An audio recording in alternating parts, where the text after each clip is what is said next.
Now, these are the very three important questions which I normally ask, and 7 out of 10 people have given me appointment. And I can tell you that all of them are cold calls. All of them. अगर referral मिले ना तो I am already 50% plus. Cold call में you are starting with -20%. और appointment telephone से लेना it's a Herculean job. तो मैं आपको कुछ ऐसे 3 सवाल आपको बताने वाला हूं, will inspire everyone to take action. कितने लोग 3 सवाल जानना चाहते हैं? किसी भी बंदे को मैं 3 सवाल पूछूंगा, रईस आदमी को, वो आपको 10 में से 7 बंदा आपको अपॉइंटमेंट दे देगा. 10 बंदे के पूछने का भी ढंग होता है.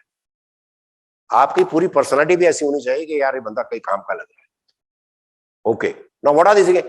अब now these are the 3 questions, a set of sure fire question that will open the doors of HR. Sure fire questions, ये पूछो और आपके डोर खुले होंगे. 3 क्वेश्चन आपने पूछने. Have you hedge your personal guarantees? ये this is very important. After that I will start summing it up. किसी भी बंदे को, किसी भी बिजनेसमैन को पूछो, उसको पहला सवाल पूछो, have you hedge your personal guarantees? Now what is personal guarantees? जितना भी बड़ा बिजनेसमैन था वो लोन शोन लेता है कि नहीं लेता? लेता है ना. आज तक हम कौन से क्या नाम से उसको लोन के अगेंस्ट में प्रोडक्ट देते थे? Loan protection.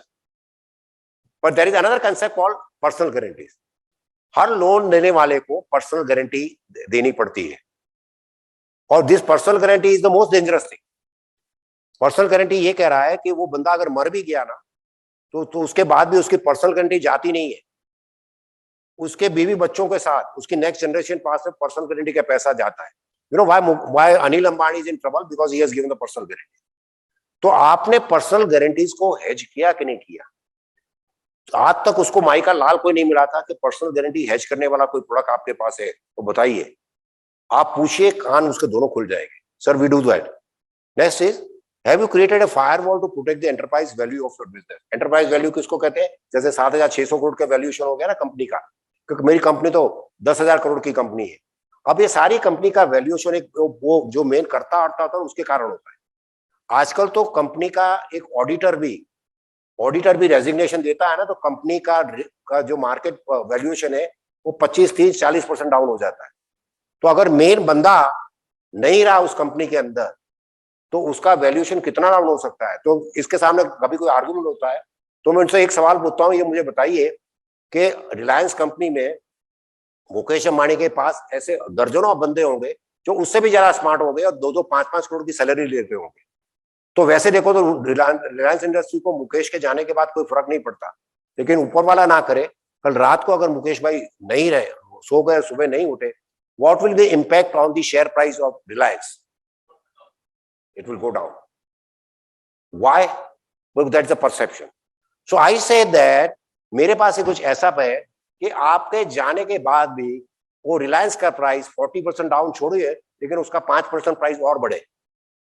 एक तरफ फ्लैश न्यूज हो रही है कि this gentleman is not there, दूसरी तरफ पावर नीचे आ रहा है -40, तीसरी तरफ वी शेप रिकवरी कर रहा है मेरी न्यूज से, तो उसका 40 से जगह बढ़ जाए. ऐसा प्रोडक्ट मेरे पास है. आप सुनना चाहेंगे? क्या बोलेगा उसको में हिम्मत है ना बोलने की. And the last thing is that you have comprehensive financial business continuity plan. Business continuity plan is the most popular concept in the entire business industry.